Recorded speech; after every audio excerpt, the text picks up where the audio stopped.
Have you ever felt your skin crawl? Not from a spider, not from a snake, but from a picture of a lotus seed pod, or a cluster of coral, or even the texture of aerated chocolate.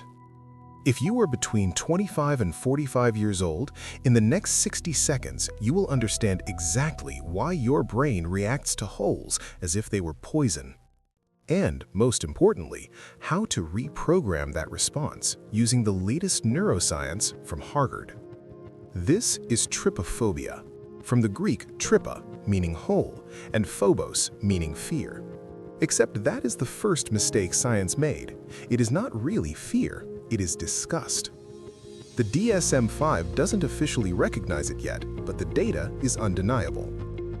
A 2026 meta-analysis from Harvard University showed that 16% of adults, that is 1 in 6, experience moderate to severe physical discomfort when viewing clusters of irregular holes or bumps.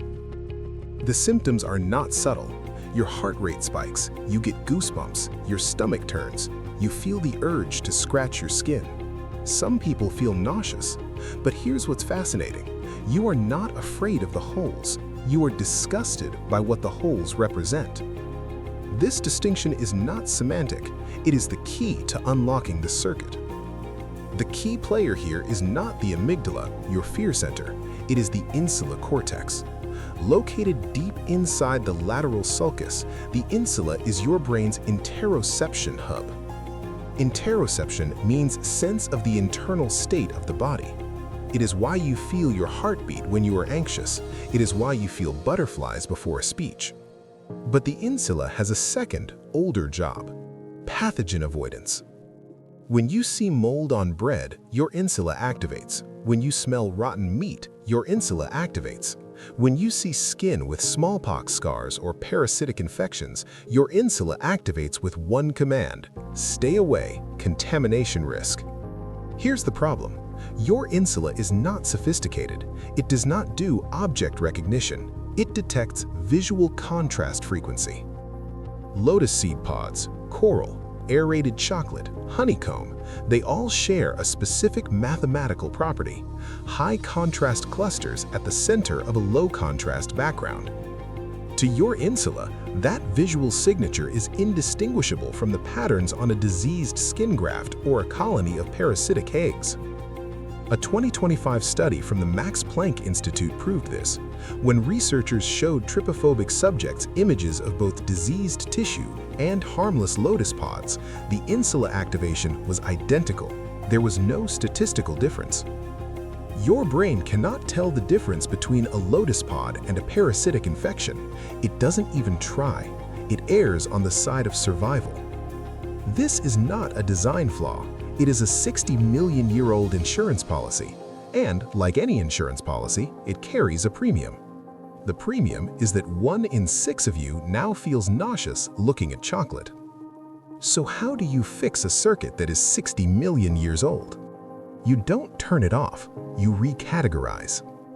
The first validated technique is called cognitive reappraisal. Specifically, rename the stimulus. In a 2024 trial at Cambridge University, researchers took 47 subjects with severe trypophobia. They showed them trigger images, but before each image, they displayed a text label. Group A saw the label holes. Group B saw the label textures. Group B, the texture group, showed 34% lower insula activation, not because the image changed, because the category changed. You can't stop the insula from scanning for threats, but you can tell it what category of object it is looking at. And if that category is harmless pattern rather than biological threat, the disgust response attenuates. Start today. When you see a trigger, whisper, texture, just texture. Avoidance reinforces the threat tag. Every time you look away, your insula learns, yes, that was dangerous. We avoided it. Good. You need to break the loop. The 7-day visual reappraisal protocol, validated in the 2026 Harvard study, is simple. Days 1 and 2, view trigger images for 5 seconds. Label them texture, look away. Days 3 and 4, view for 10 seconds. Label them organic pattern. Days 5 and 6, view for 15 seconds, label them geometry. Day 7, view for 30 seconds, no label required. The subjects who completed this protocol showed a 47% reduction in self-reported discomfort. Not cured, but the volume was turned down. You are not fighting your brain, you are retraining its thresholds. This is not exposure therapy in the classical sense. You are not trying to extinguish fear. You are reclassifying the visual object. You are teaching the insula a new category. Why does this circuit exist at all? You are the product of every ancestor who successfully avoided contamination. The ones who were not disgusted by pus, by mold, by diseased skin, they did not pass on their genes, they died from infection. Your trypophobia is not a bug, it is a feature. It is an ancient immune system that operates outside of conscious awareness. The tragedy is that in a sanitized world, this feature has lost its purpose. It is a smoke detector so sensitive it triggers when you burn toast. But the smoke detector is not broken, it is just calibrated for a world that no longer exists. This is the paradox of evolutionary medicine. The same circuit that saved your ancestors now makes you avoid the cereal aisle because the surface of a strawberry triggers your insula. You are not irrational, you are operating with hardware designed for the Pleistocene. The third intervention targets the insula directly. Since the insula is the seat of interoception, you can train it to recalibrate its sensitivity. Box breathing. Inhale 4 seconds, hold 4, exhale 4, hold 4. This physically stabilizes the insula signaling. A 2025 study at UCLA showed that 6 minutes of box breathing daily for 14 days reduced insula reactivity to disgust stimuli by 23%. Combine this with the visual reappraisal protocol, you now have a dual-axis intervention. Top-down, you rename the stimulus, bottom-up, you calm the viscera. Together, they create a window of neuroplasticity. The insula learns that the signal it is receiving does not match the state of the body. When your breathing is slow and your cognition says texture, the insula is forced to update its prediction. But there is a third layer, social survival. The insula does not only detect contamination, it also detects social rejection. A 2026 fMRI study from University College London showed that the exact same region of the anterior insula activates when you see a disgusting image and when you are excluded from a group. Why? Because for your ancestors, social exclusion was a death sentence. Being cast out meant no protection, no food, no mating opportunities. Your brain learned to treat social rejection as a contamination event. This is why trypophobia is often comorbid with social anxiety. The same neural real estate is being double taxed. So here's the counterintuitive intervention. Do not hide your disgust. Name it publicly, or at least name it to yourself. When you suppress the expression of disgust, your insula interprets the suppression as threat confirmation. I am hiding this, therefore it must be dangerous. A 2024 study at Stanford instructed trypophobic subjects to verbalize the phrase, "I notice my insula is activating." Just that. Not, "I am afraid," not, "This is disgusting." I notice my insula is activating. This metacognitive labeling reduced the peak activation by 29%. You are not the insula, you are the observer of the insula. That observer has the power to rename the experience. Let us synthesize this into a usable protocol. Phase 1, cognitive reappraisal, 7 days, 5 seconds, 10 seconds, 15 seconds, 30 seconds. Always with the label, texture, pattern, geometry. Phase 2, interoceptive calibration, 6 minutes of box breathing daily. Phase 3, metacognitive labeling. When you feel the crawl, say internally, "I notice my insula is activating." This is not a cure. Cure implies permanent elimination. There is no cure for a smoke detector. There is only recalibration and maintenance. You will always have an insula. You will always have 60 million years of evolution in your skull. but you can change the threshold at which the alarm sounds. You can change the label on the alarm, and you can change your relationship to the sound of the alarm. Why does this matter beyond personal comfort? Because disgust is the original boundary. It is the emotion that says, this is me, and that is not me. It is the guardian of the self. When your disgust system is hypersensitive, your boundaries become brittle. You perceive threat everywhere. You contract, you avoid, you shrink your world. Recalibrating the insula is not about looking at holes. It is about expanding the territory of the self. A 2026 qualitative study from the University of Toronto interviewed 30 people who completed the 7-day visual reappraisal protocol. The most common response was not, "I am less disgusted." It was, "I feel less alone." Because they realized their reaction was not a personal failing, it was a species inheritance. They stopped pathologizing themselves. This is the hidden function of education, not symptom removal, but shame removal.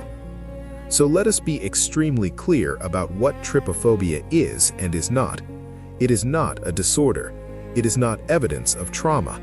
It is not something to be eradicated. It is a sensory processing bias with a clear evolutionary rationale. It becomes problematic only when it restricts your life. When you avoid museums because they have coral exhibits, when you cannot eat certain fruits, when the thought of a honeycomb texture ruins your morning. If it does not restrict your life, you do not need to change it. You are simply carrying a slightly more sensitive smoke detector. That is not pathology. That is variation. But if it does restrict your life, the evidence is now clear. You do not need years of therapy. You do not need medication. You need 14 days of structured cognitive reappraisal and interoceptive training. The data shows a 47% reduction in 2 weeks. Let us address the elephant in the laboratory. Is this just placebo?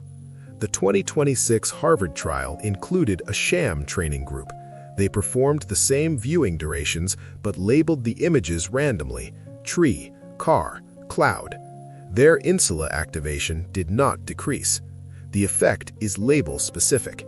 It is not just looking, it is looking with recategorization.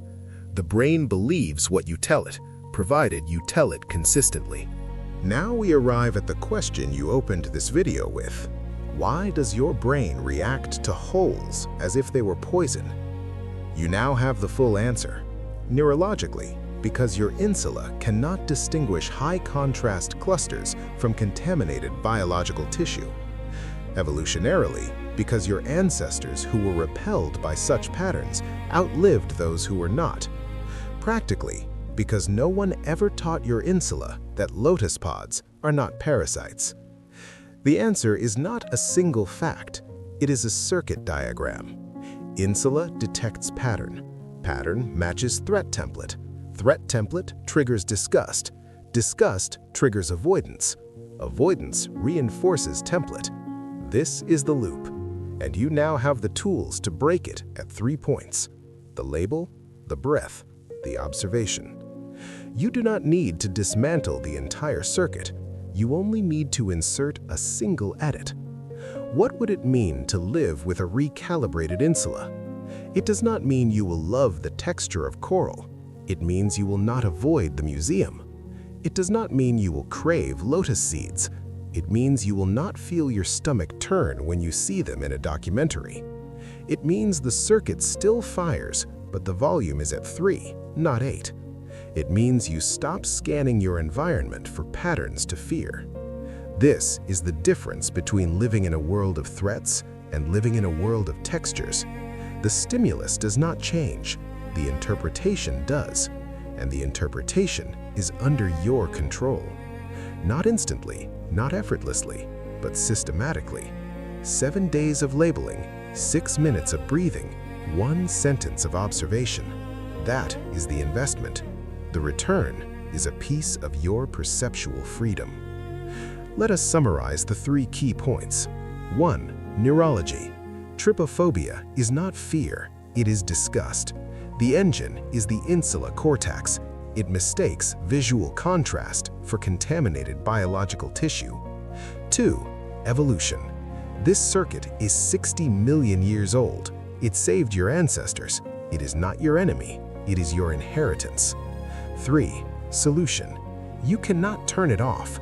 You can recategorize the stimulus, calm the body, and observe the activation without identifying with it. Trypophobia decoded. The circuit is now visible. Visible circuits can be edited, not erased, edited. You will always have the hardware, but you can update the software.